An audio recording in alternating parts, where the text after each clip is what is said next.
Anksčiau, žiūrėk, visą tą masę, kaip jos vadino Romai, plebėjai, mūsų platumose, kas jie ten buvo, visokie baudžiauninkai, vyžočiai, mužikai.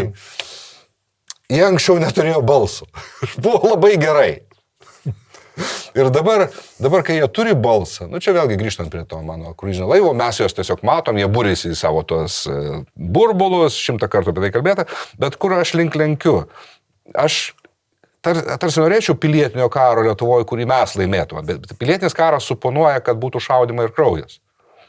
Tai aš norėčiau, kad tas pilietinis karas būtų grįžimas prie Tijūno su Botagų laikų, kai visi šitie, kai mes būsim 0,7 mūsų reprodukcija kaip Pietų Korėjai ir kai neišvengiamai robotai nedirbs taip gerai kaip geroji matulė, kuri tau sriubą išverda.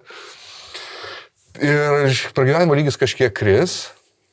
Tai aš norėčiau, kad jie vėl būtų suvaryti ten, kur jiems ir priklauso. Tai yra į baudžiavinės lygumas ir pamiškės.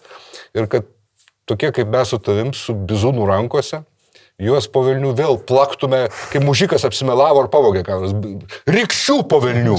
Rykščių mužikams. Ir visi internetą išjungti. Gerai rantinu, ne? Čia gerai jo, bet, taip, bet tu čia turėjai pokalbį apie Tylį, kuris ten panašiai ir mato viską. Tylis yra irgi religinės fanatizmas, ten toli nenueis. Technofeodalizmas. Ten gali būti tik tai daug kraujo, vėlgi, čia tai, ko aš labiausiai bijau. Taip. Ir čia supranta, kad čia yra humoro atspalvėt mėšta laida ir nereikia. Tai čia nešaudama, čia rykščių tai nėra blogai. Žinai, rykštės kartais žaidžia, kartais žmonės jūs. Tai buvo bairis.